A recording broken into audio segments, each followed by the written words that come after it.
Welcome to the channel Biology Class by Fayaz Khatti. In this channel we talk about biological topics. हमने basics topics जो है हम clear कर रहे हैं. इसमें पहले भी हमने बात की है, बहुत सारे टॉपिक्स जो है सिंपल टॉपिक्स थे, फर्स्ट चैप्टर से रिलेटेड थे. तो उसी में से एक सिंपल सा टॉपिक है, वो है बायोलॉजिकल मेथड, जो आज हम डिस्कस करने वाले हैं. तो बायोलॉजिकल मेथड क्या है? Actually biological method it is a method which is used to solve the problems of living organism. ये एक तरीका है जिसकी मदद से हम किसी भी बायोलॉजी के प्रॉब्लम को सॉल्व करते हैं. तो उसको कहते हैं बायोलॉजिकल मेथड. हमें मेथड से पता चलता है, मेथड मींस कोई ना कोई तरीका. हर चीज को सोल्व करने का प्रॉपर तरीका होता है. ठीक है, तरीके के बगैर कोई भी चीज हम करते हैं तो वो प्रॉपर नहीं बनती. तो बायोलॉजी के अंदर भी बायोलॉजी के प्रॉब्लम्स जो भी होते हैं उनको सिलेक्ट करके हम उनको सोल्व करने की कोशिश करते हैं. जब सोल्व करते हैं तो उसके लिए प्रॉपर मेथड हमारे पास होना चाहिए. तो वो जो मेथड हमारे पास है किसी भी मसले को सोल्व करने के लिए, उसको हम कहते हैं बायोलॉजिकल मेथड. ठीक है, बायोलॉजी मींस लिविंग ऑर्गेनिज्म से रिलेटेड जो मेथड है. So it is a method which is used to solve the problems of living organisms. ठीक है, लिविंग ऑर्गेनिजम्स जो होते हैं उनके जो प्रॉब्लम्स होते हैं उनको सोल्व करने को कहते हैं बायोलॉजिकल मेथड. याद रहे, सिर्फ लिविंग ऑर्गेनिजम्स के मसाइल को सोल्व नहीं किया जाता बायोलॉजिकल मेथड के अंदर. इसमें यह भी है कि बायोलॉजिकल मेथड में हम लिविंग ऑर्गेनिज्म के जरिए जो भी मसाइल क्रिएट होते हैं दुनिया के अंदर, जो हम लिविंग ऑर्गेनिज्म की वजह से होते हैं, तो उनको भी डील किया जाता है इसके अंदर. So this is the method which is used to solve the problems of living organisms.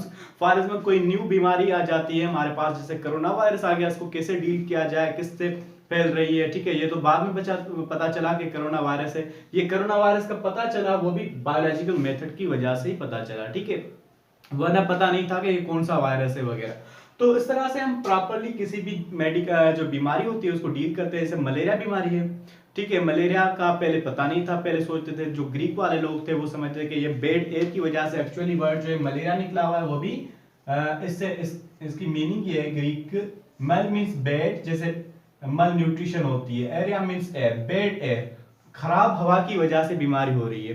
फिर उन्होंने रिसर्च की, बहुत सारे जो वहाँ पे साइंटिस्ट थे, बायोलॉजिस्ट थे, उन्होंने रिसर्च की. फिर उसके बाद पता चला कि प्लाज्मोडियम की वजह से हो रही है. फिर उसका नाम दे दिया कि इसकी रीजन बता दिया कि मलेरिया जो है वो प्लाज्मोडियम की वजह से हो रही है. ठीक है, तो इस तरह से हम किसी भी मसले को हल करते हैं, डील करते हैं, उसको कहते हैं बायोलॉजिकल मेथड.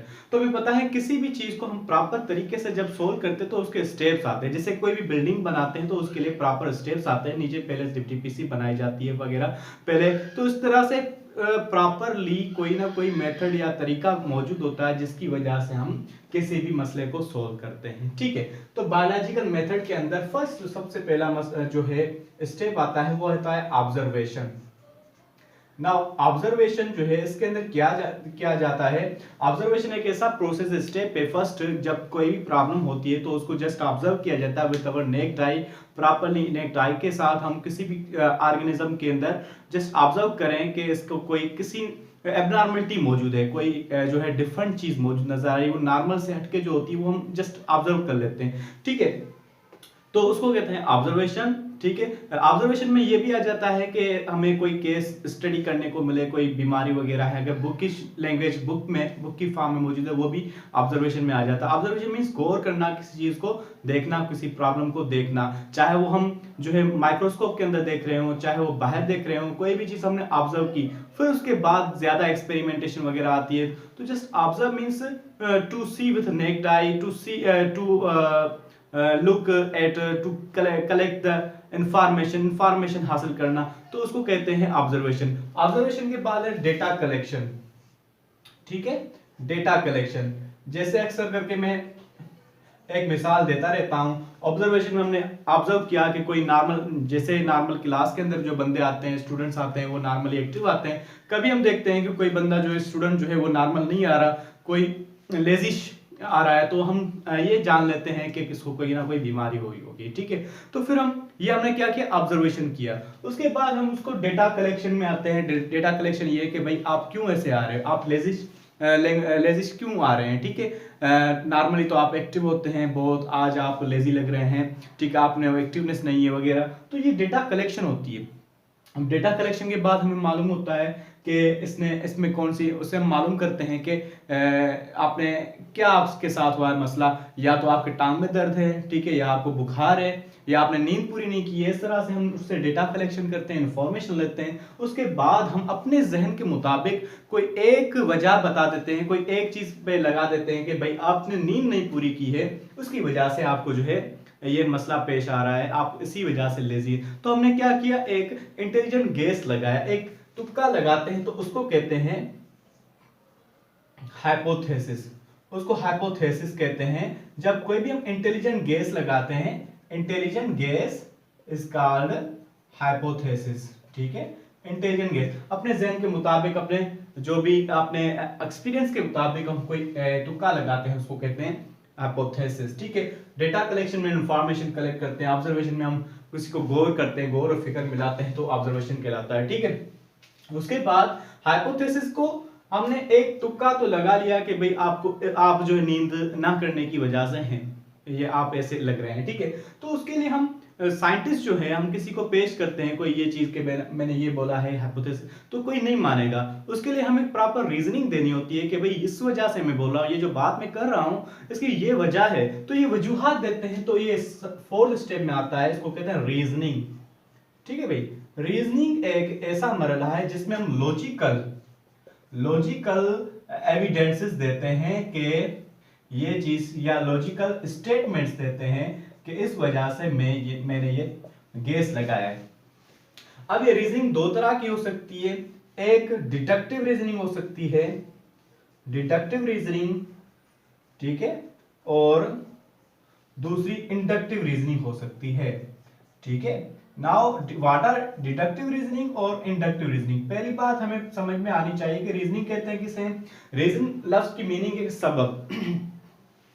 सबब मीन्स, अब इसकी मीनिंग ये हुई बायोलॉजी की सेंस के अंदर लॉजिकल स्टेटमेंट्स देना, ठीक है, कोई चीज सबब दलाइल पेश करना कि मैंने इस वजह से ये बात कही है, ठीक है।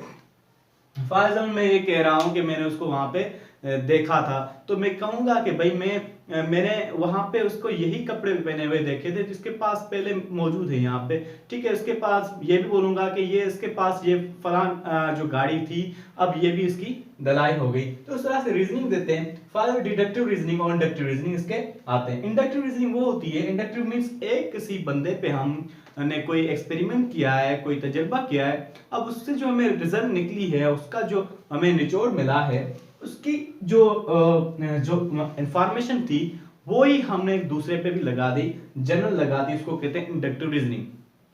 फॉर एग्जाम्पल हमने एक बंदे को, मलेरिया वाले को टेस्ट किया कि उसके अंदर प्लाज्मोडियम मौजूद है, तो हमने बोल दिया कि भाई जिसके भी अंदर मलेरिया, जिसको भी मलेरिया होगी उसके अंदर प्लाज्मोडियम मौजूद होगा। तो हमने एक्सपेरिमेंट किसी एक पे किया, ठीक है, एक पे हमने पूरी इंफॉर्मेशन कलेक्ट की एक बार, ठीक है, तो वो हो गया उसका स्पेसिफिक, खास बंदे पे, ठीक है। फिर हमने जनरल बात कर दी, तो हो गया इंडक्टिव रीजनिंग, ठीक है। इंडक्टिव लफ्ज निकला है इंड्यूस से। इंड्यूस मींस माइल करना, असर दिखाना। असर बंदा वही दिखाता है जिसके पास, दूसरों पे असर दिखाता है जिसके पास ज्यादा चीज। तो स्पेसिफिक टू जनरल, ठीक है, खुद खास होता है और दूसरे जनरल होते हैं, ठीक है।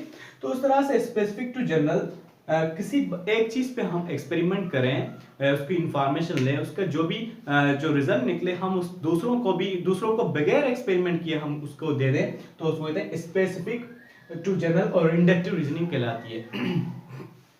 ठीक है, मैं अक्सर करके मिसाल देता रहता हूँ। फॉर एग्जाम्पल किसी बंदे ने जो पिज्जा हट नहीं देखा, तो पिज्जा हट वगैरह जो इस तरह से कोई प्रॉपर थीम वाले जो शॉप्स होते हैं, ठीक है, बारबेक्यूज वाले होते हैं, जैसे कि पिज्जा हट का थीम जो है नॉर्मली ये चल रहा है कि येलो शर्ट और रेड वगैरह इस तरह से। अगर कोई बंदा कभी नहीं गया तो उस बार फर्स्ट टाइम वहां गया है, ठीक है, अब उसके बाद जब घर पे आ गया फिर कभी भी नहीं गया पिज्जा हट, तो गली में कोई भी ऐसा रेड शर्ट वाला जाते हुए देखेगा तो बोलेगा पिज्जा हट वाला जा रहा है। तो what is this? This is inductive reasoning. एक बार कोई चीज देख लो तो उसके लिए जनरल कर दो, ठीक है। जैसे सेल थ्योरी, सेल थ्योरी भी यही है कि सेल को सब प्लांट्स के अंदर सेल नहीं देखे थे साइंटिस्ट ने, शिलाइडेन एंड शिवान ने, ठीक है, और सब एनिमल्स के अंदर नहीं देखे थे। उन्होंने सिर्फ एक प्लांट पे ऑब्जर्व किया, एक या दो पे प्लांट पे ऑब्जर्व किया, एक या दो प्लांट एनिमल्स पे ऑब्जर्व किया, फिर जनरल कह दिया कि भाई cell is present, cell is the basic unit of all living organism, ठीक है। तो ये क्या किया, इंडक्टिव रीजनिंग होगी, ये हमेशा, ठीक है, एक से लेके दूसरों तक मुंतकिल होती है, ठीक है। अब उसके बाद है डिडक्टिव रीजनिंग। डिडक्टिव रीजनिंग ये है कि जब हमें बाहर की नॉलेज मालूम है, अब कोई और चीज न्यू मिली है, उस पे हम बगैर तुक्का लगा के उस पे हम ऑब्जर्वेशन कर लें, तो उसको कहते हैं डिडक्टिव रीजनिंग, ठीक है। फॉर एग्जाम्पल हमें पता है कि बर्ड्स जो होते हैं, ठीक है, बर्ड्स जो होते हैं उनके करेक्टर्स ये होते हैं, करेक्टर्स ये होते हैं कि उनके पास बीक होती है, उसके पास पर होते हैं, ठीक है, उसके अलावा जो है उनके वो एग ले करते हैं। तो इसी तरह से अगर हमें सिर्फ दो बर्ड्स का पता है कि भाई क्रो होता है और पिजन होता है, ठीक है, अब किसी और एरिया में गए, वहां पे एक अलग तरह से एनिमल मिलता है हमें, अलग तरह से एनिमल ऐसा होता है जिसके पास बीक होती है, उसके पास जो है पर होते हैं, विंग्स होते हैं, ठीक है, तो वो एग ले करता है, तो हम क्या कहेंगे कि this is also a bird. So ये क्या हुआ, हमें जनरल चीज पहले पता थी और कोई खास चीज हुई तो उस पे भी हमने वही लगाया, तो ये डिडक्टिव रीजनिंग कहलाती है, ठीक है। डिडक्टिव रीजनिंग हमेशा जनरल टू स्पेसिफिक। तकरीबन बच्चे जो है इस पे उलझते हैं, इस पे ही मसला आता है बच्चों को कि इंडक्टिव रीजनिंग क्या होती है, डिडक्टिव रीजनिंग। इंडक्टिव रीजनिंग में हमेशा इफ देन वाली स्टेटमेंट आती है कि वो स्पेसिफिक, अगर इस पे है तो दूसरों पे भी यही चीज होगी, ठीक है, इसमें भी जनरल टू स्पेसिफिक होती है। जब उन्होंने रीजनिंग वगैरह दे दी तो उसके बाद होता है फिफ्थ वाला एक्सपेरिमेंट, फिफ्थ वाला जो स्टेप होता है वो एक्सपेरिमेंट करते हैं। बिल्कुल बायोलॉजी में ये नहीं है कि हमने जस्ट तुक्के लगाए, अपने रीजंस वगैरह वगैरह दे के फिर जान छुड़ा दी, ऐसे नहीं होता, ठीक है, उसके बाकायदे एक्सपेरिमेंट किए जाते हैं, ठीक है। एक्सपेरिमेंट के लिए हम प्रॉपरली इंस्ट्रूमेंट्स जहां पे रिक्वायर्ड होते हैं तो इंस्ट्रूमेंट्स देते हैं, माइक्रोस्कोप वगैरह वगैरह नहीं चाहिए तो नहीं, ठीक है। तो एक्सपेरिमेंट के बाद जो रिजल्ट निकलता है, ठीक है, उसके बाद रिजल्ट या उसको कहते हैं कंक्लूजन। कंक्लूजन में पता चलता है कि इसके अंदर ये चीज है। फॉर मलेरिया वाले केस में प्लाज्मोडियम मौजूद था ब्लड के अंदर, तो हमने देखा कि Plasmodium is present in the malarial patient, ठीक है। उसके बाद हमने यही लगा कि भाई यही वजह हो सकता है कि मलेरिया की, तो ये हमने थ्योरी बना ली। थ्योरी में हम शॉर्ट स्टेटमेंट दे देंगे कि Plasmodium is the cause of malaria, ठीक है, मलेरिया का सबब जो है वो प्लाज्मोडियम है, ठीक है। इस तरह से जब थ्योरी, अगर हमने हाइपोथेसिस लगाया वही थ्योरी निकली तो ये आगे प्रोसेस चलेगा। अगर हमारी थ्योरी ये नहीं निकली, कंक्लूजन जो है ये नहीं निकली कि हमने हाइपोथेसिस लगाया था फॉर एग्जांपल कि मलेरिया के पेशेंट का Plasmodium is the cause of malaria, अगर नहीं निकला, प्लाज्मोडियम उसके अंदर नहीं मौजूद और कोई वजह बनती है, तो उसके लिए फिर हाइपोथेसिस भी गलत हो जाएगा, फिर ये भी गलत हो जाएगा, कंक्लूजन फिर दूसरा हाइपोथेसिस लगाना पड़ेगा कि भाई अमेबा हो सकता है, कोई और चीज हो सकती है। उसके बाद जब थ्योरी भी रद्द हो सकती है, means hypothesis can be falsified, hypothesis जो है वो गलत हो सकता है, ठीक है, और थ्योरी भी गलत हो सकती है। इसके और भी बहुत सारे डिफरेंसेस है, वो नेक्स्ट लेक्चर में इंशाल्लाह मैं वीडियो अपलोड करूंगा, ठीक है। आप मेरे साथ टच में रहिएगा, मेरे चैनल को सब्सक्राइब करें, इंशाल्लाह और भी वीडियोस मिलती जाएंगी। तो थ्योरी के बाद जो है एट वाला स्टेप आता है, लॉ आता है, ठीक है। थ्योरी के बाद अब यही थ्योरी जो है बहुत सारे साइंटिस्ट के पास